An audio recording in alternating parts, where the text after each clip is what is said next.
हाँ, तो हमारा क्वेश्चन में क्या गिवन है, क्वेश्चन में गिवन है कि हमारे पास जो ए बी सी है वो इंटीजर्स हैं, ठीक है। तो ए बी सी ये हमारे पास जो है ये है हमारे इंटीजर्स हैं, ठीक। अब उसके बाद क्या गिवन है कि ये ए बी सी है, ये कंडीशन सेटिस्फाई कर रहे हैं। कंडीशन क्या है कि A plus B minus C is equal to 1 और A square plus B square minus C square is equal to -1। फिर नेक्स्ट क्या पूछा है, what is the sum of all possible values of A square plus B square plus C square. तो हमसे A square plus B square plus C square की हमसे value पूछा गया है, ठीक है ना। तो लाइए इसे देखते हैं। तो सबसे पहले हमें जो गिवन था A plus B minus C is equal to 1 था और ये हमें गिवन था, ठीक है, ये सेकेंड वाला। तो एक बार इसे हम ऐसे लिख भी सकते हैं कि A plus B is equal to 1 plus C. Next equation में हमारा क्या गिवन है, A square plus B square given है। तो ये स्क्वायर कैसे आएगा, तो एक काम करते हैं, जो भी हमारा गिवन इक्वेशन है इसको हम स्क्वायर कर लेते हैं, ठीक है, स्क्वायरिंग बोथ साइड। तो जैसे इसका स्क्वायर करेंगे तो ये हो जाएगा ए प्लस बी का होल स्क्वायर, ये हमारा क्या हो जाएगा 1 प्लस सी का होल स्क्वायर। तो ये कितना आ जाएगा, ये आ जाएगा A square plus B square plus 2ab, और ये हमारा क्या हो जाएगा 1 का 1 स्क्वायर हो जाएगा प्लस सी का स्क्वायर हो जाएगा प्लस 2ac, सॉरी 2ab। तो यहाँ पर a की वैल्यू क्या है 1 है और यहाँ पे c की वैल्यू क्या है c है फिलहाल, ठीक है। तो ये हमारा हो जाएगा 2 इंटू 1 इंटू सी, तो हमारा ये 2c हो जाएगा, ठीक है। अब उसके बाद फिर देखते हैं, तो A square plus B square की वैल्यू यहाँ पर क्या हो जाएगी, ये हो जाएगा A square plus B square is equal to 1 plus C square plus 2c, ये हमारा 2ab उस साइड चला जाएगा राइट साइड में, तो माइनस 2ab हो जाएगा, ठीक। तो लाइए इसे लिखते हैं। तो हमारे पास क्या गिवन था कि A square plus B square minus C square की वैल्यू कितनी है -1 है और A square plus B square की वैल्यू इतनी है। इसे हम यहाँ पुट करते हैं, ठीक है। तो जैसे इसे यहाँ पुट कर रहे हैं फिर देखते हैं क्या हो जाएगा। तो हमारा आ जाएगा A square plus B square की वैल्यू कितनी है 1 plus C square plus 2c minus 2ab, ये हमारा हो गया A square plus B square की वैल्यू होगी। उसके बाद फिर क्या है minus C square is equal to -1 हो गया, ठीक है। तो अब क्या हो जाएगा, अब इसे हम कैसे लिखेंगे, ये जो सी स्क्वायर है ये सी स्क्वायर से कैंसिल आउट हो जाएगा। तो हमारे पास क्या बचेगा 1 plus 2c minus 2ab is equal to -1। ये 1 को उस साइड भेज देते हैं, राइट साइड भेज देंगे तो क्या आ जाएगा 2c minus 2ab is equal to -2 हो जाएगा, ठीक है। तो देख क्या रहा है कि राइट साइड और लेफ्ट साइड 2 हमारा कॉमन है, ठीक। तो 2 जब कॉमन है तो 2 को बाहर निकालते हैं, तो c minus 2ab is equal to -2। तो 2 हमारा कैंसिल आउट हो जाएगा, तो हमारा आंसर आएगा c minus 2ab is equal to -1, ठीक है। तो इसे हम और क्या लिख सकते हैं, इसे हम ऐसे भी लिख सकते हैं कि c plus 1 is equal to 2ab।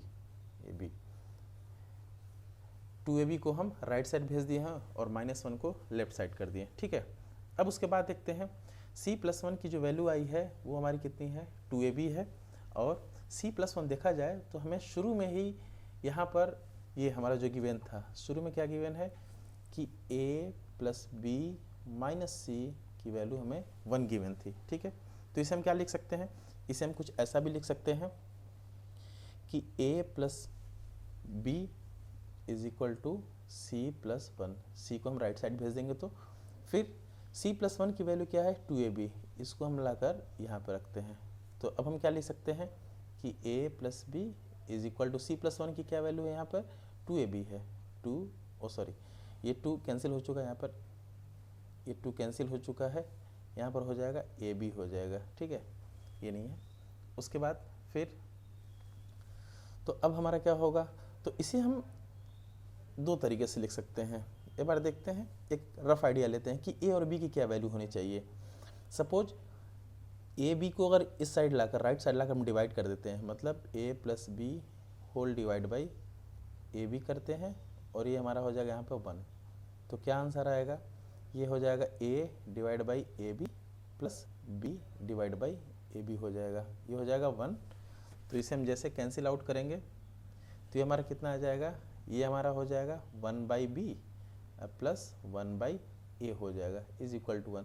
तो हमें क्वेश्चन में क्या गिवन था, क्वेश्चन में हमारा गिवन था कि ए और बी ये सब क्या है, हमारे इंटीजर्स हैं। तो अगर हमारे इंटीजर्स हैं, इसका मतलब क्या कि ए और बी की जो वैल्यू होनी चाहिए वो पूरे इंटीजर्स होने चाहिए। तो यहाँ क्या लिखा हुआ है, 1/b + 1/a। तो b और a की ऐसी क्या वैल्यू होनी चाहिए जिसके लिए हमारा आंसर 1 हो जाए। तो ठीक है, तो एक यहाँ से एक रफ आइडिया मिलेगा कि अगर b की वैल्यू अगर सपोज 1 रखते हैं, b की वैल्यू अगर 1 रखते हैं और a की वैल्यू भी अगर 1 रखते हैं, तो ये क्या आ जाएगा, 1/1 आ जाएगा प्लस 1/1। तो इस तरह हमारा आंसर आ जाएगा 2 आ जाएगा। तो इसका मतलब ये कंडीशन सेटिस्फाई नहीं कर रहा है। अगर एक बार b की वैल्यू अगर 2 रखें और a की वैल्यू अगर 2 रखें, तो ये क्या हो जाएगा, ये हमारा हो जाएगा 1/2 प्लस 1/2, ये हमारा आंसर 1 आ जाएगा। ठीक है, तो यहाँ से एक आइडिया क्या मिल रहा है कि अगर b की वैल्यू अगर 2 आ जा रही है और a की वैल्यू 2 आ रही है, तो इस तरह हम c की वैल्यू भी निकाल सकते हैं। और c की वैल्यू कैसे निकलेगी, वो हमारा लिखा हुआ है कि a + b - c = 1। तो a की वैल्यू 2 और b की वैल्यू 2 है, -c = 1। तो इस तरह यहाँ से c की वैल्यू हमें 3 मिल रही है। तो एक ये हमारा रफ आइडिया हो गया। उसके बाद फिर एक और तरीका देखते हैं। यहाँ पर हमारा गिवन क्या है कि a + b की वैल्यू क्या है, ab है। ठीक है, तो देखते हैं। तो हम क्या लिखते हैं कि a + b की वैल्यू ab है। इसे हम कुछ ऐसा भी लिख सकते हैं, ab = a + b। इससे कोई फ़र्क नहीं पड़ेगा। ab जो भी हमारे पास राइट साइड में उसको लेफ्ट साइड में करते हैं, तो -a - b, इधर आंसर आ जाएगा 0। फिर उसके बाद देखा जाए इसका हम फैक्टराइजेशन से सॉल्व करना चाहते हैं। ठीक है, तो क्या करते हैं, ab है -a - b, यहाँ पर 1 जोड़ते हैं और यहाँ पर भी 1 ऐड कर देते हैं। तो देखा जाए फैक्टराइज से करना चाहते हैं, तो यहाँ पर भी a है, यहाँ पर भी a है, a कॉमन कर लेते हैं तो आ जाएगा b - 1। फिर यहाँ पर क्या है, -1 कॉमन लेते हैं, तो -1 कॉमन लेंगे तो आ जाएगा b - 1 = 1। ठीक है, अब उसके बाद फिर हम क्या इसे लिख सकते हैं, इसे हम कुछ ऐसा लिख सकते हैं कि a - 1 और b - 1 हमारा कॉमन है, तो b - 1 = 1। तो यहाँ से क्या हो जाएगा, इसे हम लिख सकते हैं a - 1 की जो वैल्यू होगी वो 1 हो जाएगी और b - 1 की वैल्यू होगी वो 1 हो जाएगी, क्योंकि a - 1 इंटू b - 1 है। तो एक बार a - 1 की वैल्यू 1 हो जाएगी, एक बार b - 1 की वैल्यू 1 हो जाएगी। ठीक है, तो यहाँ से हमारा a की वैल्यू क्या मिलेगा, यहाँ से a की वैल्यू फिर से 2 मिल रही है। और फिर यहाँ से देख रहे हैं एक बार b के लिए, तो यहाँ से b की वैल्यू क्या मिल रही है, 2 मिल रही है। फिर से अगर a + b - c = 1 रख रहे हैं, तो फिर से हमें a और b की वैल्यू रखने पर फिर से हमें c की वैल्यू कितनी मिल रही है, 3 मिल रही है। ठीक है, तो ये एक पॉसिबल वैल्यू हो गया a और b की वैल्यू और c की वैल्यू। ठीक है, लेकिन क्वेश्चन में हमसे क्या पूछा है, क्वेश्चन में हमसे पूछा गया है कि सम ऑफ ऑल पॉसिबल वैल्यूज़, तो ऑल पॉसिबल वैल्यू पूछा है। ठीक है, तो एक काम करते हैं कि एक बार a और b को जैसे हमारे पास गिवन क्या था, हमारे पास गिवन था कि a b = a + b।